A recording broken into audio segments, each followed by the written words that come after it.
নমস্কার। এখানে দেখানো হচ্ছে ক্লাস 6-এর ত্রৈমাসিক নিয়মের অঙ্ক কোষে দেখে 1.6। অঙ্কটা বলা আছে, ইছামতি নদীর পাড়ের একটি অংশ বাঁধাই করতে 40 জন শ্রমিকের 35 দিন সময় লাগে। 28 দিনের মধ্যে ওই অংশ বাঁধাতে কতজন শ্রমিক লাগবে? তাই যেটা শেষে উত্তর চায় তাকে ডান দিকে রাখতে হবে, আর বাঁদিকে আমার যেহেতু শ্রমিক সংখ্যা কতজন লাগবে চেয়েছে ওটাকে ডান দিকে রেখেছি আমি, আর বাঁদিকে সময় ব্যাকেটে দিন আর ডান দিকে শ্রমিক সংখ্যা ব্যাকেটে চলুন। তাহলে 35 দিনে কাজটি করতে 40 জন শ্রমিক লাগে।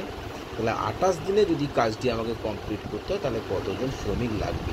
প্রথমে যদি বলা হয় যে এই দুটির মধ্যে সম্পর্কটা কী, সময় ও শ্রমিক সংখ্যার মধ্যে সম্পর্কটাকে আমি বের করে নিই। সময় ও শ্রমিক সংখ্যার মধ্যে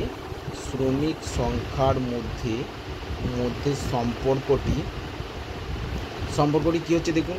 35 দিনে কাজটা করতে 40 জন শ্রমিক লাগে। আমার দিন সংখ্যা কমে 28 হয়েছে, তাহলে শ্রমিক সংখ্যাটা আমার বাড়বে। আমার দিন সংখ্যা কমলে শ্রমিক সংখ্যা বাড়ে, তাহলে একটা কমছে অপরটা বাড়ছে, মানে সেটা হবে ব্যস্ত সম্পর্ক। ব্যস্ত সম্পর্ক হতে গেলে কি হয়, একটা বাড়লে অপরটা যদি কমে বা একটা কমলে যদি অপরটা বাড়ে সেটা ব্যস্ত, আর একটা বাড়লে যদি অপরটাও বাড়ে সেটা হচ্ছে সরল। এইবার দেখুন, অনেকে অনেক রকম ইজ টু দিয়ে করে, আমি একটা অন্য নিয়মে দেখা